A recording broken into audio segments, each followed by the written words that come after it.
Hi అండి. ఈరోజు ఓటేయడం జరిగింది. సో మీరందరూ కూడా ఓటేస్తారని ఆశిస్తున్నాను. ఎవ్వరు కూడా మీ ఓటుని వృధా చేసుకోవద్దు.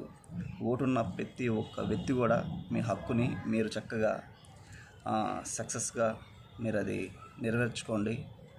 కేర్లెస్ చేయమాకండి, ఎందుకంటే ఇది మన హక్కు. ఇంకోటి ఏంటంటే ముఖ్యమైన విషయం, ఈవీఎం అనే మిషన్ ఇంతకుముందు మనం ఓటేసినప్పుడు కీ అనే శబ్దం వచ్చేది. ఇప్పుడు ఏంటంటే కీ అనే ఒక శబ్దం వస్తుంది, అలాగే పక్కన ఒక డిస్ప్లే ఉంటుంది. మీరు ఏ వ్యక్తిని అయితే ఇష్టపడి మీరు ఓటేస్తారో ఆ వ్యక్తి గల సింబల్ అనేది మీకు కనిపిస్తుంది. పార్లమెంట్ కానీ అసెంబ్లీ కానీ ఈ రెండింటి దగ్గర కూడా మీరు ఓటేసినప్పుడు జాగ్రత్తగా ఆ డిస్ప్లే చూసుకోండి. మీరు వేసిన ఓటు అనేది కన్ఫర్మ్గా చూసుకోండి. అంటే మీరు వేసిన ఓటు కన్ఫర్మా కాదా, ఆ సింబల్ కనిపిస్తుంది మీకు. ఆ సింబల్ కనిపిస్తుంది కాబట్టి మీరు చూసుకొని ఒక్కసారి జాగ్రత్తగా ఓటేయండి.